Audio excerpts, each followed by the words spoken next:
کیسے زندگی،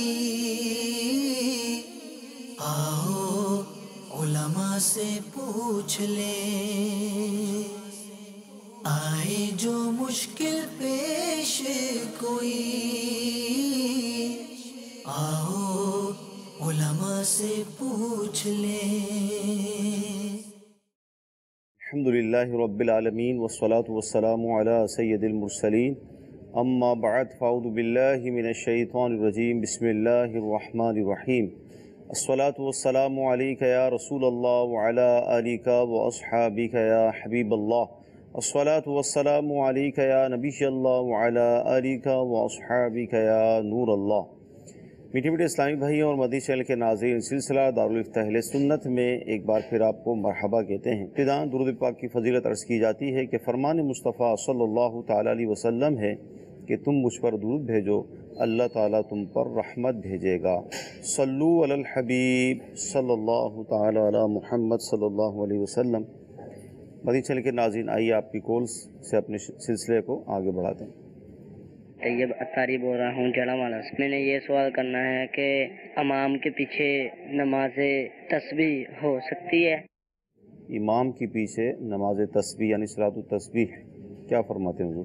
الحمدللہ رب العالمین والصلاة والسلام علی سید الانبیاء والمرسلین، اما بعد فاعوذ باللہ من الشیطان الرجیم، بسم اللہ الرحمن الرحیم۔ نوافل کی جماعت کرانا بھی جائز ہے، شرعاً اس میں کوئی حرج نہیں ہے۔ ٹھیک ہے۔ اگر امام جو ہے وہ صلاۃ و تسبیح کی نماز پڑھاتا ہے اور پیچھے لوگ اس کے پڑھتے ہیں تو اس میں کوئی حرج والی بات نہیں ہے۔ ٹھیک۔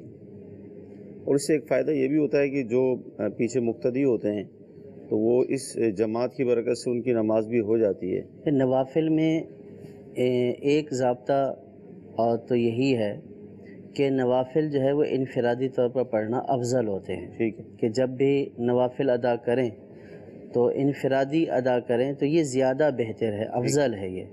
لیکن اگر جماعت کے ساتھ ادائیگی ہو جائے تو اس میں بھی شرعاً کوئی ناجائز والی بات نہیں ہے۔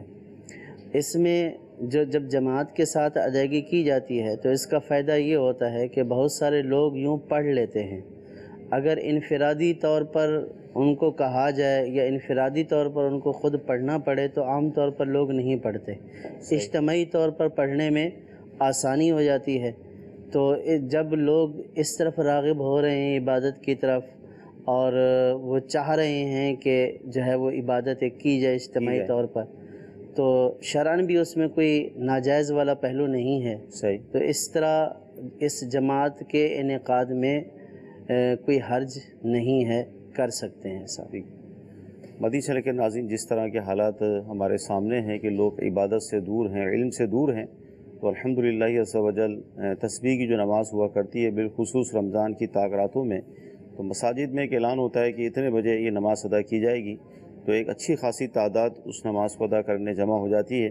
اور اگر امام یہ اعلان کر دیں کہ سب آج طاق رات اپنے گھروں پر اس نماز کو ادا کر لیں تو ادا تو لوگ کریں گے، لیکن ممکن یہی ہے کہ ایک اچھی خاصی تعداد ادا نہیں کرے گی۔ ظاہر ہے وہ سستی ہوگی، کس طرح پڑھیں گے، کیا کریں گے، اس طرح کے وسوسے آتے ہیں۔ تو الحمدللہ جماعت کی برکت سے کافی لوگ اس نماز کو پڑھ لیتے ہیں اور اس کی کافی فضیلت بھی احادیث میں بیان کی گئی۔ جی اگلی کال لیں گے۔ قاسم بول رہا ہوں مسکت سے، عمان سے۔ سوال یہ تھا، وہ روزہ رکھا تھا نا، کام تھوڑا ایسا ہے، بلڈنگ لینڈ کا کام ہے، ٹھیک ہے۔ روزہ تو رکھا تھا لیکن گرمی بہت شدید تھی، ٹھیک ہے۔ اس صحت کو تھوڑا خطرہ بھی یہ تھا کہ مشکل ہو جائے گا ٹائم گزارنا۔ ابھی تو صبح 8-9 بجے ہے، اسی میں تھوڑا ایمرجنسی بن گیا تھا کام میں، لیکن روزہ کھول لیا۔ ابھی اس کا شرعی حکم کیا ہے، تھوڑا نائٹ فرما دیں۔ فرماتے حضور، ایک بعض اوقات یہ ہوتا ہے نا کہ ایک ہیبت سی طاری ہو گئی کہ اب شام تک وقت کیسے گزرے گا اور طبیعت خراب ہو جائے گی اور روزہ کھول دیا، جیسے یہ فرما رہے ہیں۔ دیکھیں، روزہ توڑنا تو شرعاً جائز نہیں ہے، صحیح، سوائے یہ کہ اگر کوئی ایسی صورتحال درپیش آ جائے کہ اب روزہ اگر نہ توڑا تو جان جانے کا خطرہ ہے، یا بہت زیادہ بیمار ہو جانے کا اندیشہ ہے، یا عقل زائل ہونے کا اندیشہ ہے، صحیح، تو ایسی صورت میں شریعت نے اجازت دی ہے کہ روزہ توڑ لیا جائے، صحیح، اور اس روزے کی قضا بھی ہوگی۔ صحیح۔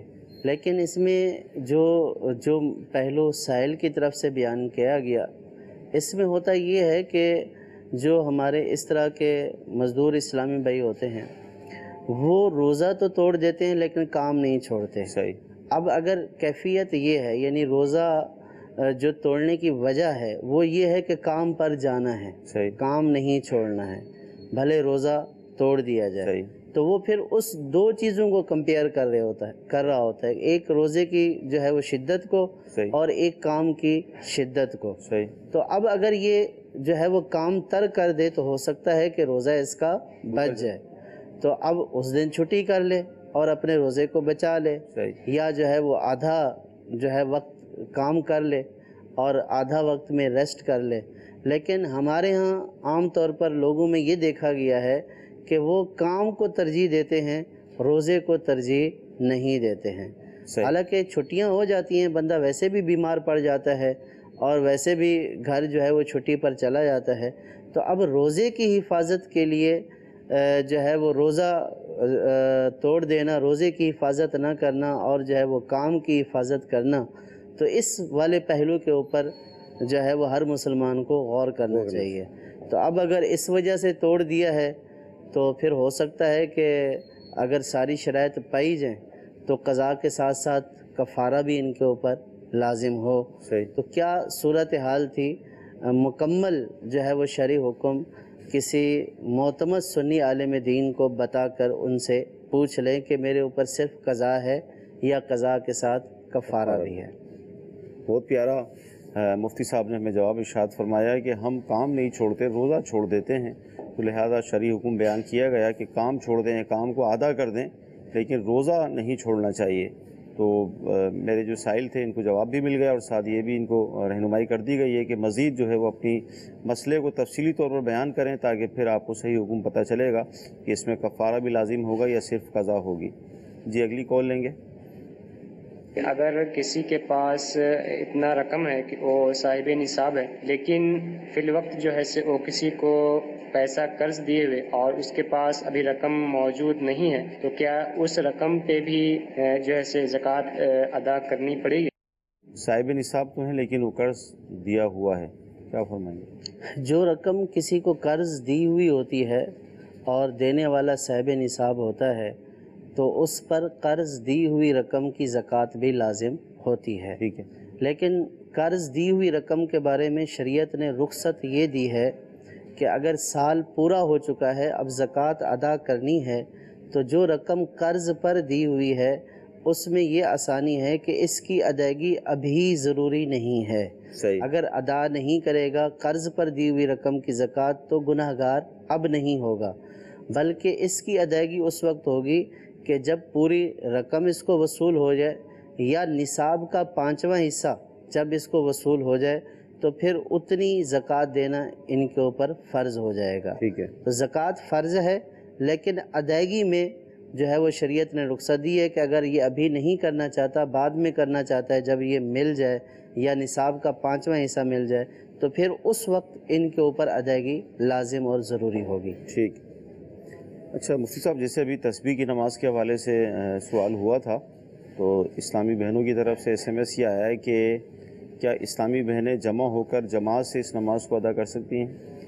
اسلامی بہنوں کا صلاۃ و تسبیح کی جماعت کرانا یا عام جو ہے وہ روٹین کی فرض نماز کی جماعت کرانا یہ جائز نہیں ہے. ٹھیک. نہ تو وہ 5 وقتہ نمازوں کی جماعت کریں گی اور نہ ہی صلاۃ و تسبیح کی جماعت کریں گی. خواتین کے لیے حکم یہ ہے کہ وہ اپنے گھروں میں الگ الگ طور پر انفرادی طور پر اس کو ادا کریں. بعض خواتین جو ہے وہ ادا نہیں کر سکتی ہیں تو وہ جو دوسری خواتین ہوتی ہیں وہ یہ کہتی ہیں کہ ٹھیک ہے ہم جماعت کے ساتھ ادا کر لیں گے، تو اس طور پر دوسری بھی ادا کر لیں گی. صحیح. دیکھیے خواتین کی جماعت کو شریعت نے ناجائز قرار دیا ہے، تو جب ان کی جماعت نہیں ہو سکتی ہے تو اس صورت میں ان کا ادا کرنا بھی جائز نہیں ہوگا. تو لہٰذا جس کو آتی ہے وہ انفرادی طور پر ادا کر لے، جس کو نہیں آتی ہے تو اس کو طریقہ سیکھنا چاہیے. صحیح. اور ایک دفعہ میں نہیں آتا تو بار بار سیکھنا چاہیے. تو بار بار اگر سیکھیں گے تو اس صورت میں جن کو نہیں آتی ہوگی تو وہ بھی پڑھنے میں کامیاب ہو جائیں گی.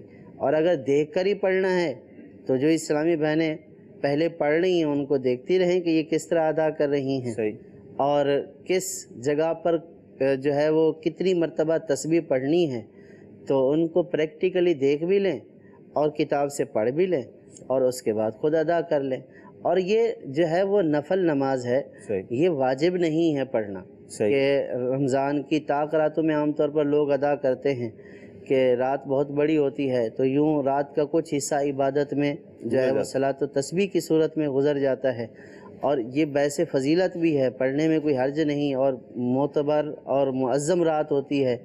رمضان کی ساری راتیں معظم ہیں لیکن طاق راتوں کی اپنی ایک خصوصیت ہے، تو اس میں ادا جو ہے وہ جو کرتے ہیں بہت اچھا کرتے ہیں، لیکن یہ فرض واجب نہیں ہے کہ ہر بندے کو ادا کرنی ہی کرنی ہے، اور اگر کسی کو نہیں آتی تو وہ ناجائز طریقے سے بھی ادائیگی کی کوشش کرے، ایسا شرعاً جائز نہیں ہے۔ شریعت نے جتنا حکم دیا ہے اس کے اوپر عمل کرنا چاہیے، اور شریعت کے حکم سے بڑھ کر عمل کہ جو ناجائز کے درجے میں چلا جائے تو اس کو تو شریعت خود ناجائز کہتی ہے، تو اس کی ادائیگی کے اوپر کوئی ثواب نہیں ملنا، بلکہ ناجائز کام کا ارتکاب کرنے کی وجہ سے اس پر گناہ ہی ہوگا۔ صحیح، بہت پیارا جواب ارشاد فرمایا کہ ظاہر ہے نماز کا اصل مقصد ہی اللہ تعالیٰ کی رضا ہے، تو شریعت نے جو اس کے اصول بیان کیے ہیں اسی کے مطابق ہمیں یہ نماز ادا کرنی ہے۔ تو اسلامی بہنیں تسبیح کی نماز کے حوالے سے اس کی جماعت نہ کرائیں، اس کا بھی حکم بیان کر دیا گیا، انفرادی طور پر پڑھیں، جن کو نہیں آتی وہ سیکھیں۔ مدنی پنصورہ امیر اہل سنت کی بہت پیاری ایک تصنیف ہے، اس کے اندر اس نماز کا پورا طریقہ موجود ہے، مدنی پنصورہ، تو اس کو آپ حاصل کر لیں۔ ویسے بھی اس کے اندر جو تسبیح پڑھی جاتی ہے تیسرا کلمہ، یہ 300 مرتبہ پڑھا جاتا ہے، اور جب ہم نماز شروع کرتے ہیں تو ثنا کے بعد یعنی قراءت سے پہلے 15 دفعہ، اور پھر اس کے بعد ہر یعنی قراءت کے بعد 10 مرتبہ، پھر رکوع میں 10 مرتبہ، رکوع سے اٹھیں 10 مرتبہ، تو یوں ایک رکعت کے اندر 75 مرتبہ اس کو پڑھا جاتا ہے، تو یوں یہ 4 رکعت کے اندر 300 مرتبہ کلمہ ہو جاتا ہے۔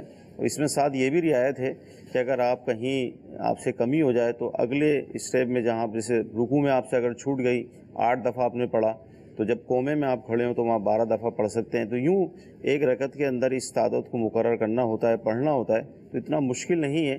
اگر آپ اسے توجہ سے پڑھیں گے یا کسی سے سیکھ لیں گے تو انشاءاللہ آپ سیکھ جائیں گے۔ جی اگلی کال۔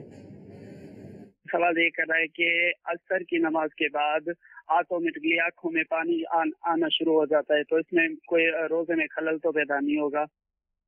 نماز کے بعد آنکھوں میں پانی آنا شروع ہو جاتا ہے، آنکھوں میں پانی آنے سے روزے میں کوئی خلل نہیں آئے گا، روزہ نہیں ٹوٹتا ہے۔ ہاں اگر درد کی وجہ سے یا آنکھیں خراب ہونے کی وجہ سے پانی نکلتا ہے تو اس سے وضو ٹوٹ جاتا ہے، لیکن روزے کا ٹوٹنے کا اس سے کوئی تعلق نہیں ہے۔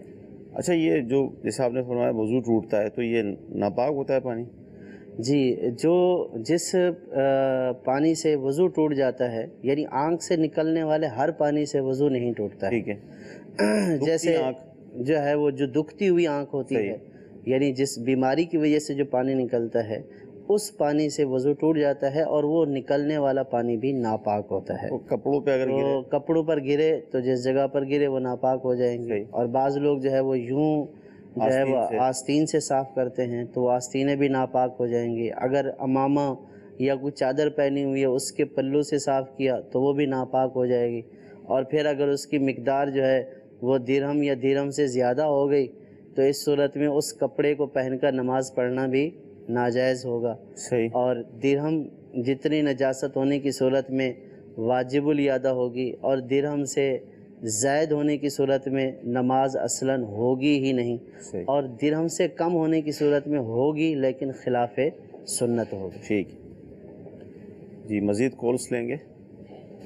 سر ایک مسئلہ ہے زکوٰۃ کے بارے میں تھوڑا سا پوچھنا تھا کہ سر مسئلہ یہ ہے کہ ایک بزرگ آدمی ہے، ان کا بیٹا فوت ہو چکا ہے، 3 نواسی ہیں ان کی، اور جو بزرگ ہیں وہ تقریباً پینشن لیتے ہیں 15-20 ہزار کی، کیا ہم ان کو زکوٰۃ دے سکتے ہیں کہ نہیں؟ جی حضور کیا ارشاد فرمائیں؟ زکوٰۃ لینے میں پینشن لینا یا آمدنی کتنی ہے یا زکوٰۃ لینے والی جو ہے وہ بیوہ ہیں، ان ساری چیزوں کا اعتبار نہیں ہے۔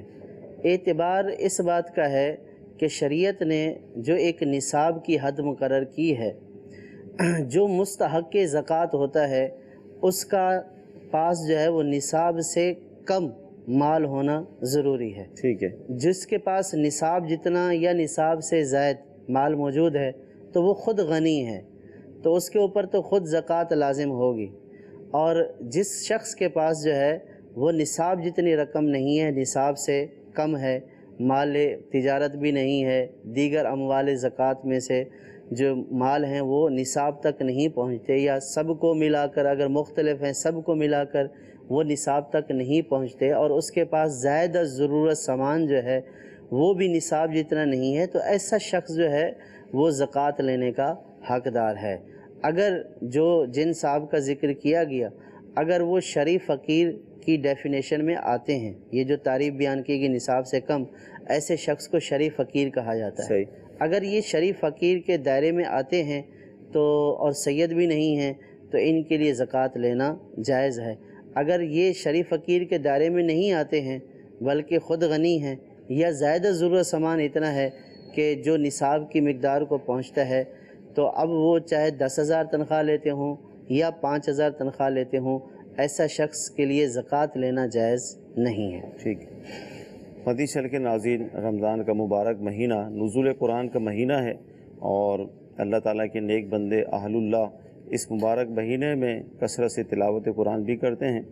مفتی صاحب، SMS یہ آیا ہے، کیا یہ ضروری ہے کہ زندگی میں ایک مرتبہ قرآن مجید ختم کیا جائے؟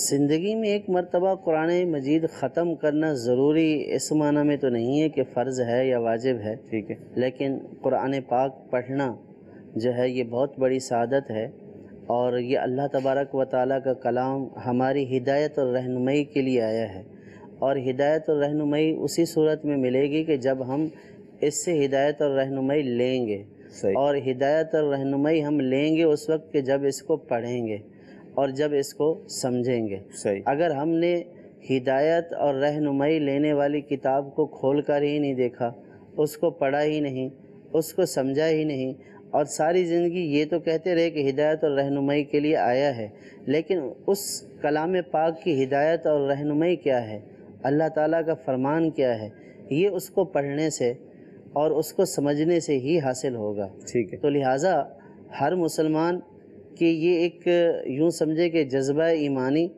اور ایک مسلمان ہونے کے ناطے اور قرآن پاک کے ایک کتاب ہدایت ہونے کے ناطے ہر مسلمان کے اوپر اس اعتبار سے ضروری ہے کہ وہ کلام پاک کو پڑھے، اور نہ صرف پڑھے بلکہ اس کو سمجھے، اور اگر بالفرض سمجھ نہیں بھی آتا ہے تو اس کا پڑھنا رائگاں نہیں ہے، صحیح، ضائع نہیں ہے۔ نبی کریم صلی اللہ تعالیٰ علیہ وسلم نے ارشاد فرمایا کہ جو ہے وہ قرآن پاک کا ایک حرف پڑھنے پر اللہ تعالیٰ 10 نیکیاں عطا فرماتا ہے، سبحان اللہ، چاہے وہ اس کو سمجھے یا نہ سمجھے، لیکن پڑھنے کے اوپر اس کو بہر صورت نیکی ملے گی۔ لیکن پڑھنے کے ساتھ ساتھ سمجھنے کی بھی کوشش کرنی چاہیے، کیونکہ ہمارے لیے ہدایت اور رہنمائی کا سبب اسی صورت میں ہوگا کہ جب ہم اس کی تعلیمات کو سمجھیں گے۔ اگر ہم سمجھتے ہی نہیں ہیں تو پھر ہم راہ ہدایت پر کیسے چلیں گے، اور ہدایت کا راستہ کون سا ہے، گمراہی کا راستہ کون سا ہے، انبیاء اولیاء صالحین کا راستہ کون سا ہے، اور اللہ تعالیٰ نے جن لوگوں پر غضب کیا ان کا راستہ کون سا ہے، یہ ہمیں قرآن ہی بتاتا ہے۔ یہ قرآن ہی سے پتہ چلتا ہے کہ ہم سے پہلے لوگوں کا کیا حال ہوا، اللہ تعالیٰ نے جو ہے وہ ان کی نافرمانی کے اوپر کس طرح ان کے اوپر عذاب نازل کیا، اور یہ فرمایا گیا کہ عقل والوں کے لیے جو ہے یہ نصیحت ہے، عبرت ہے۔ تو عبرت اور نصیحت اسی صورت میں ہوگی کہ جب کہ اس کو سمجھ کر پڑھا جائے۔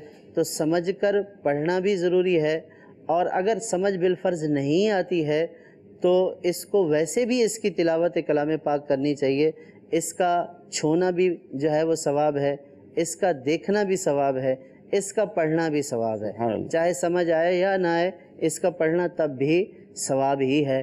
تو اس لیے مسلمانوں کو چاہیے کہ سمجھنے کی کوشش کریں، لیکن جب تک سمجھتے نہیں ہیں تو کیا پڑھیں بھی نہیں، ایسا نہیں ہے، بلکہ اللہ تعالیٰ کے کلام کو پڑھیں تو اللہ تبارک و تعالیٰ کے کلام پاک کو پڑھنے کی برکت سے اللہ تعالیٰ دل کے اندر ایسا نور پیدا کر دے، اور اللہ تعالیٰ ایک ایسی ہدایت کی جو ہے وہ راستے کی طرف رہنمائی فرما دے کہ اس کے پڑھنے کی برکت سے انشاءاللہ سمجھنا بھی آسان ہو جائے گا۔ مفتی صاحب ابھی جیسے قرآن پڑھنے کے حوالے سے آپ نے ارشاد فرمایا، سمجھنے کا آپ نے ذہن دیا، ترجمہ کون سا پڑھیں، تفسیر کون سی پڑھیں، سمجھیں گے کیسے کہ ظاہر عربی تو ہر ایک کو آتی نہیں ہے، ڈائریکٹ وہ عربی پڑھ کر سمجھ جائے بظاہر مشکل ہے، تو اب ترجمہ کون سا پڑھیں، تفسیر کون سی؟ مارکیٹ کے اندر تو رش ہے، کیا کریں؟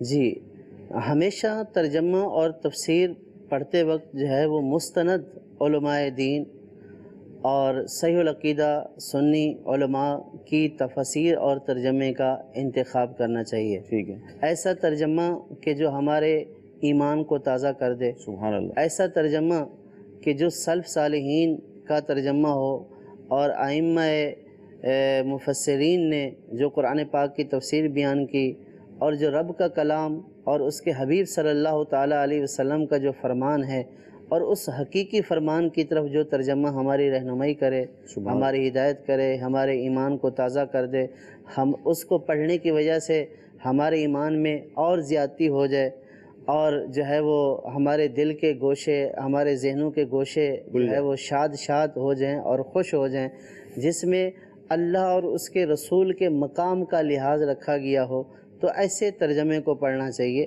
اور ایسا ترجمہ جو ہے وہ ترجمہ کنز الایمان ہے۔ سیدی اعلیٰ حضرت رحمۃ اللہ تعالیٰ علیہ کا جو ترجمہ ہے، ترجمہ کنز الایمان، اور اس کے اوپر سیدنا صدر الافاضل مولانا سید نعیم الدین مراد آبادی علیہ رحمہ کا حاشیہ ہے خزائن العرفان، اور اسی طریقے سے مفتی عمیار خان نعیمی علیہ رحمہ کا جو ہے وہ اس کے اوپر حاشیہ ہے اور مختصر تفسیر ہے نور العرفان کے نام سے۔ اور الحمدللہ آج کے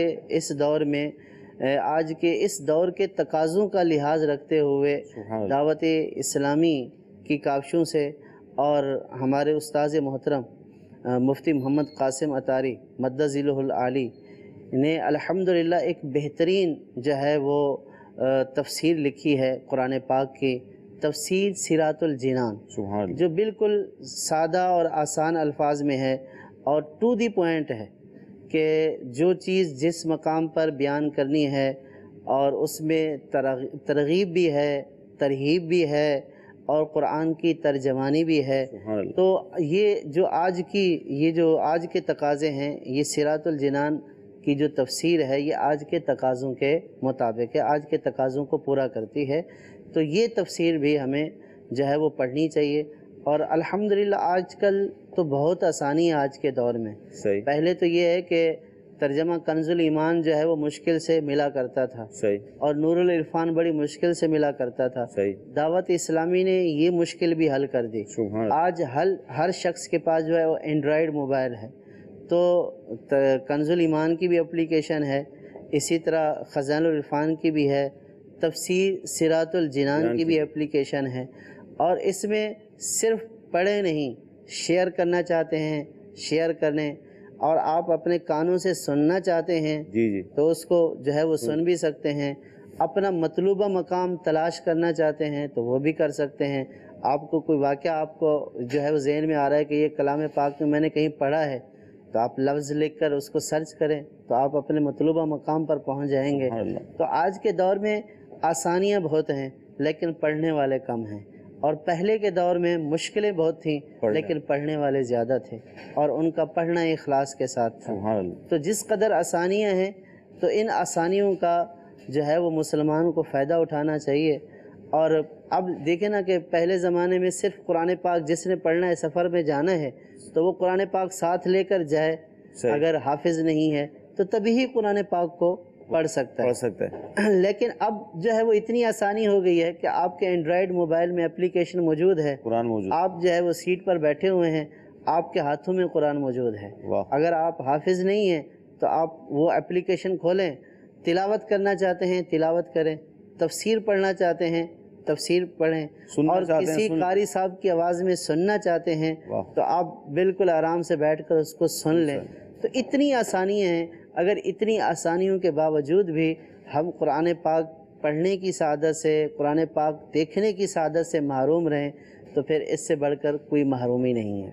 کیا بات ہے، بہت پیاری بات ارشاد فرمائی مفتی صاحب نے کہ جس قدر کی آسانیاں اس دور میں میسر ہیں، ماضی میں اس طرح کا کوئی سلسلہ نہیں تھا، لیکن پڑھنے والوں میں جذبہ تھا، اخلاص تھا، للہیت تھی، تو وہ اس کام کو کرنے کا راستہ نکال لیا کرتے تھے. آج سارے راستے موجود ہیں لیکن جذبہ نہیں ہے. یعنی بالکل اتنا آسان ہو گیا ہے کہ فوراً آپ کے موبائل پر آپ آن کریں، قرآن آپ کے سامنے موجود ہے، پھر بھی کون پڑھتا ہے. تو لہذا میں مدنی چینل کے ناظرین سے عرض کروں گا کہ ان سہولتوں سے فائدہ اٹھائیے، قرآن پڑھیے، تفسیر پڑھیے، اور جس طرف رہنمائی کی گئی وہی ترجمے اور تفسیر آپ کو مطالعہ کرنا ہے. اور ہمارے اسلاف کی سیرت سے ہی پتہ چلتا ہے کہ وہ رمضان کے مہینے میں 61 قرآن پڑھ لیا کرتے تھے، اور بدقسمتی یہ ہے کہ ایک تعداد ہے جو ایک قرآن بھی نہیں پڑھ پاتی. تو جذبے کی کمی کی وجہ سے یہ حالت ہیں. تو جذبہ پیدا کیجئے، کوشش کیجئے، انشاءاللہ یہی زندگی ہے جس میں ہم آخرت کی تیاری کر سکیں گے. مرنے کے بعد قرآن پڑھنے کا موقع نہیں ملے گا. حضور زکوٰۃ کے حوالے سے بھی SMS آ رہے ہیں، اور SMS یہ ہے کہ 1 تولہ سونا ہے تو کیا اس پہ زکوٰۃ ہوگی؟ اگر کسی کے پاس صرف 1 تولہ سونا ہے، کوئی چاندی نہیں، نقدی نہیں، مال تجارت نہیں، تو پھر اس صورت میں اس 1 تولہ کے اوپر زکوٰۃ نہیں ہوگی. ٹھیک ہے. اچھا، SMS یہ ہے کہ وضو زیادہ دیر قائم نہیں رہتا اور بڑی مشکل سے نماز ادا کر لیتے ہیں لیکن قرآن نہیں پڑھ پاتے کیونکہ وضو قائم نہیں رہتا، تو اب کیا کریں؟ قرآن کس طرح پڑھیں؟ جذبہ ہے. قرآن پاک وضو نہ ہونے کی صورت میں قرآن پاک کو چھونا جائز نہیں ہے. ٹھیک ہے. لیکن موبائلز وغیرہ کے اوپر اپلیکیشن جو ہوتی ہیں، ان میں اگر کوئی ایسی صورت ہو کہ بے وضو ہونے کی حالت میں اسکرین کو ٹچ نہ کرنا پڑے. ویسے میرا اپنا بھی تجربہ ہے کہ رومال اگر ہاتھ میں لیں گے نا آپ، انگلی پہ رومال وغیرہ، اور یوں تو اس سے کام چل جاتا ہے. یعنی ہاں، اگر اسکرین کو ٹچ وہ نہ کرنا پڑے تو ایسی صورت میں جو ہے وہ قرآن پاک کی تلاوت. اسٹیک بھی آتی ہیں، بعض موبائل ایسے ہوتے ہیں جن کی اسٹیک ہوتی ہے.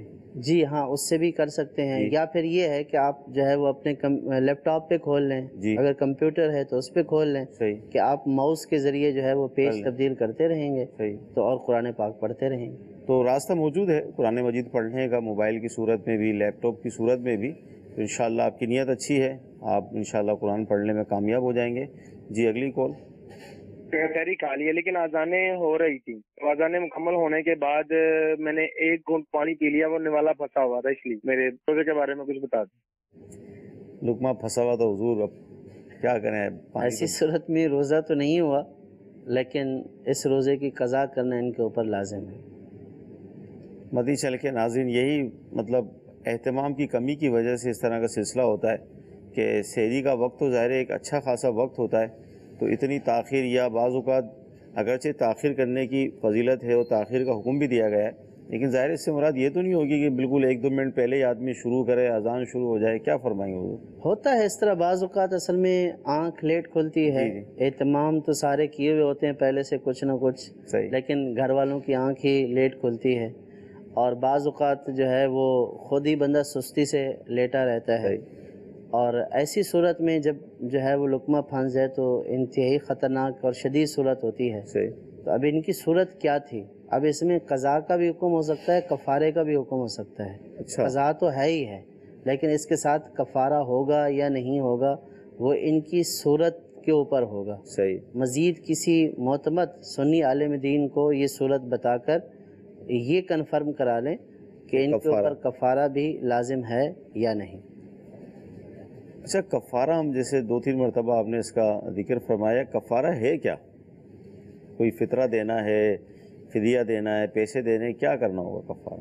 کفارہ یہ ہے کہ اگر کسی جو ہے وہ بالغ نے، مقیم نے ادائے رمضان کی نیت سے روزہ رکھا اور بغیر کسی صحیح عذر کے جو ہے اس روزے کو کسی ایسی چیز سے توڑ دیا کہ جو بطور لذت کھائی جاتی ہے، اور رات سے اس کی روزے رکھنے کی نیت تھی، تو ان تمام شرائط کے ساتھ اگر کسی نے جو ہے وہ روزہ توڑ دیا تو اس صورت میں قضا بھی ہوگی، یعنی اس 1 روزے کے بدلے میں 1 روزہ بھی اس نے جو ہے رکھنا ہے، لیکن بلا عذر شرعی توڑا ہے، بغیر کسی صحیح مجبوری کے توڑا ہے.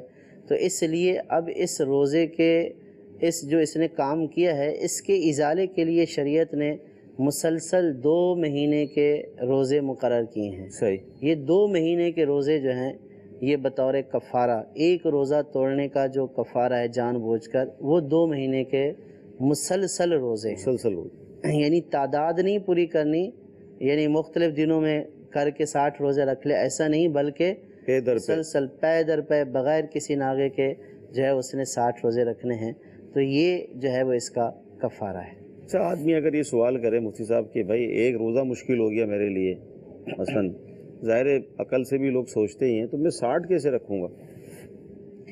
دیکھیں، ایک روزہ مشکل اس کی اپنی وجہ سے ہو گیا، یعنی ایک تو یہ عذر ہے کہ یعنی اس کو کوئی ایسا عارضہ لاحق ہے کہ جس کی وجہ سے وہ روزہ رکھ ہی نہیں سکتا ہے، ٹھیک ہے، اور ایک وہ صورت ہے کہ آدمی تندرست ہے، صحیح، بس اس کے اوپر ایک خوف طاری ہے کہ میں رکھ نہیں سکتا ہوں، کیسے وقت گزرے گا، جو ہے وہ کیا ہوگا میرا، صحیح، تو ایسے شخص کے لیے تو پھر کوئی چھوٹ نہیں ہے، اس کو یہی کہا جائے گا کہ بھئی آپ روزہ رکھیں، انشاءاللہ آپ کی موت واقع نہیں ہوگی، بلکہ روزہ رکھنے سے آپ اور زیادہ تندرست ہو جائیں گے۔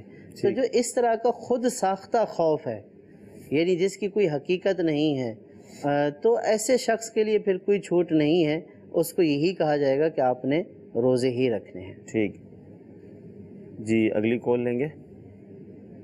میں یہ جاننا چاہتا ہوں کہ جو کاروبار کرتے ہیں، مال تجارت جو کبھی کم ہوتا ہے کبھی زیادہ ہوتا ہے، اس پہ زکوٰۃ ہوتی ہے؟ مال تجارت پر زکوٰۃ، مال تجارت اگر نصاب جتنا ہے تو اس صورت میں وہ صاحب نصاب ہے۔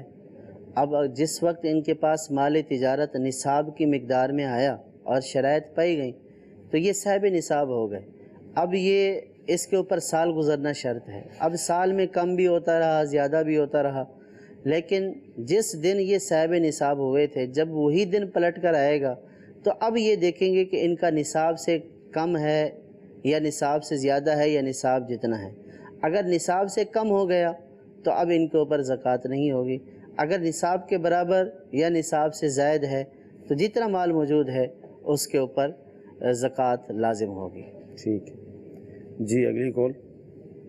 بہتر جب پڑھتے ہیں تو 2 رکعت پڑھنے کے بعد جب کسی رکعت کے لیے کھڑے ہوتے ہیں تو پھر رکوع کرتے ہیں تو اس میں وہ دعائے قنوت پڑھنا بھول جاتے ہیں، تو ایسی صورت میں کیا کرنا چاہیے؟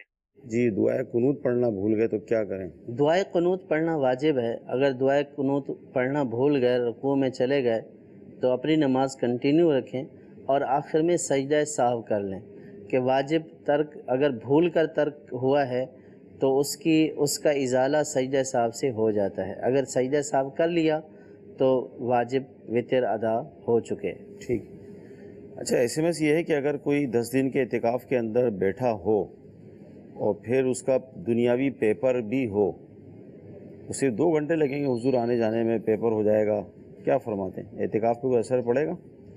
جی، اگر یہ پیپر دینے کے لیے باہر نکلیں گے، مسجد سے باہر جائیں گے تو اس صورت میں ان کا اعتکاف ٹوٹ جائے گا۔ صحیح۔ اگر کسی کو پتہ تھا کہ میرا پیپر ہے تو پھر ان کو اعتکاف میں بیٹھنا ہی نہیں چاہیے تھا، یا نفلی اعتکاف کی نیت کر لینی چاہیے، صحیح، تاکہ نفلی اعتکاف کا ثواب مل جاتا اور ان کا کام بھی ہو جاتا۔ ٹھیک، اور اگر یہ پیپر مس کر سکتے ہیں، اس میں کوئی نقصان والا پہلو نہیں ہے تو مس کر دیں، اگر نقصان والا پہلو ہے تو پھر پیپر دے لیں اور 1 دن کی یہ قضا کر لیں۔ ٹھیک، جی اگلی کال لیں گے۔ امیر صاحب، میرا نام مظہر اقبال ہے۔ میں پوچھنا یہ چاہ رہا ہوں کہ میں لاہور میں ڈیوٹی کرتا ہوں، اور جب میں واپس جاتا ہوں اپنے گاؤں جنگ میں تو عید کے دنوں میں کیا نماز قصر پڑھیں گے؟ جی، ڈیوٹی کرتے ہیں، اپنے گھر جاتے ہیں، جب اپنے جو ہے وہ گھر میں جانا ہوتا ہے، جو آبائی گھر ہے، جی جی، تو وہ تو وطن اصلی ہے، ٹھیک، اور وطن اصلی میں اگر 1 دن کے لیے بلکہ 1 لمحے کے لیے بھی گئے اور وہاں پہ نماز کا وقت ہے تو وہاں پہ پوری نماز ہی پڑھیں گے، ٹھیک ہے، وہاں پہ قصر نہیں کریں گے۔ ہاں، اگر جو ہے وطن اقامت ہے، جہاں جیسے جو وطن اصلی ہے وہ گاؤں ہے، اب جہاں پہ ڈیوٹی کر رہے ہیں وہ وطن اقامت ہے، اگر وہاں پہ 15 دن سے کم رہنے کی نیت سے آئے تو اس صورت میں وہاں پہ قصر کریں گے، لیکن جب اپنے گھر جائیں گے تو وہاں پہ پوری نماز پڑھیں گے، اگرچہ 1 دن کے لیے گئے یا آدھے دن کے لیے گئے۔ صحیح۔ اچھا، ایک ایس ایم ایس یہ بھی ہے قصر نماز کے حوالے سے کہ صرف مردوں کے لیے خاص ہے یا عورتیں بھی قصر پڑھیں گی، اور پھر اس میں سنت اور نوافل کا کیا حکم ہوگا؟ قصر جو ہے وہ مردوں کے ساتھ خاص نہیں ہے، جس کے اوپر نماز فرض ہے، جی جی، تو جب وہ شرعی مسافر ہو جائے گا تو اس صورت میں اس کے اوپر قصر کرنا لازم ہو جائے گی، چاہے وہ مرد ہو چاہے وہ عورت ہو۔ اور جہاں تک سنتیں اور نوافل ادا کرنے کا تعلق ہے تو سنتیں اور نوافل بھی ادا کیے جائیں گے، کیونکہ قصر جو ہے وہ صرف فرضوں میں ہے، سنت اور نوافل میں نہیں ہے۔ ہاں البتہ فقہا نے یہ ضرور فرمایا ہے کہ اگر راستے میں ہیں اور بس ٹرین نکلنے کا جو ہے وہ اندیشہ ہے اور جو ہے وہ گھبراہٹ کا عالم ہے، ایسی صورت میں اگر نوافل اور سنت ترک کر دیے تو کوئی حرج نہیں ہے، لیکن اگر بالکل امن اور سکون کی حالت میں ہیں، کوئی پریشانی نہیں ہے، تو پھر سنتیں بھی ادا کرنی ہیں۔ ٹھیک جی، اگلی کال لیں گے۔ جی میں نے ایک سوال پوچھنا تھا، جو نماز جمعہ سے پہلے سنتے 4 ادا کی جاتی ہیں ان میں وقت نماز ظہر کا نام لینا چاہیے یا کس طرح؟ جی جو سنت نماز سے پہلے ادا کرتے ہیں یا نماز کے بعد ادا کرتے ہیں اس میں جمعہ بولیں گے یا ظہر بولیں گے؟ جمعہ والے دن جن کے اوپر جمعہ فرض ہے یا جہاں پہ جمعہ کا انعقاد شرعاً درست ہے وہاں پہ جو نیت کریں گے وقت نماز جمعہ بولیں گے، وقت نماز ظہر نہیں بولیں گے، ٹھیک ہے، چاہے وہ فرضوں سے پہلے کی سنتیں ہوں یا فرضوں کے بعد کی سنتیں ہوں، دونوں میں وقت نماز جمعہ بولیں گے۔ ٹھیک ہے جی، اگلی کال۔ محمد صدیق کا تاریخ حویلی لکھا پنجاب سے عرض کر رہا ہوں، سوال یہ ہے کہ میرے پاس 1,40,000 روپے 1 سال سے بڑے ہیں تو اس کے متعلق زکوٰۃ کے بارے میں کیا حکم ہے وہ ارشاد فرما دیجیے۔ 1,40,000 روپے 1 سال سے رکھے ہیں۔ 1,40,000 اتنی اماؤنٹ ہے کہ جو نصاب جتنی ہے بلکہ نصاب سے کہیں زیادہ زائد ہے۔ اگر ان کے اوپر کوئی قرض نہیں ہے تو ایسی صورت میں یہ صاحب نصاب ہیں تو ان کے اوپر اس رقم کی زکوٰۃ لازم ہوگی، بلکہ اس کے علاوہ اس کے ساتھ کوئی اور مال زکوٰۃ ہے تو اس کو بھی اس میں شامل کر کے تمام مال کی زکوٰۃ ادا کی جائے گی۔ ٹھیک جی، اگلی کال۔ میرا مفتی صاحب کے بارے میں یہ سوال ہے کہ کیا فیڈ کروانے سے روزہ یا وضو ٹوٹ جاتا ہے؟ جزاک اللہ خیرہ۔ کیا فرماتے؟ فیڈ کروانا بچوں کو؟ جی بچوں کو فیڈ کرانے سے روزہ نہیں ٹوٹتا ہے، ٹھیک، اور وضو بھی نہیں ٹوٹتا ہے۔ ٹھیک جی، اگلی کال۔ میرا سوال ہے کہ کیا زکوٰۃ کے پیسوں سے روڈ کے اوپر کوئی پانی کا انتظام جیسے کہ پمپ وغیرہ یا ٹھنڈا کولر وغیرہ زکوٰۃ کے پیسوں سے لگوا سکتے ہیں؟ کیا فرما رہے ہو؟ زکوٰۃ کی ادائیگی کے لیے شرط یہ ہے کہ جو مستحق زکوٰۃ ہے اس کو قبضہ دینا ضروری ہے۔ صحیح۔ اور ظاہر ہے کہ روڈ کے اوپر جو اس طرح کے فلاحی کام یہ کرنا بیسے ثواب تو ہیں، لیکن چونکہ اس میں فقیر کا قبضہ نہیں پایا جاتا تو اس طرح کے کام کرنے سے زکوٰۃ ادا نہیں ہوگی۔ ہاں یہ ہو سکتا ہے کہ یہ مستحق زکوٰۃ کو جو ہے وہ دے دیں اور مستحق زکوٰۃ جو ہے وہ اپنی طرف سے یہی والا انتظام کر دے جو یہ کرنا چاہتے ہیں، لیکن اگر یہ ڈائریکٹ یہ جو ہے وہ انتظام ایسا کر دیں گے تو اس سے زکوٰۃ ادا نہیں ہوگی کیونکہ شریف فقیر کا قبضہ نہیں پایا گیا۔ ٹھیک، ایسے میں یہ ہے کہ مجھے سانس لینے میں پرابلم ہے اور مجھے معلوم نہیں تھا کہ نیبولائز کروانے سے روزہ ٹوٹ جاتا ہے اور میں نے کروا لیا، تو اب کیا حکم ہوگا؟ ایسی صورت میں روزہ تو ان کا ٹوٹ گیا ہے، جی اور جو ہے وہ اب ان کی کیا صورت تھی؟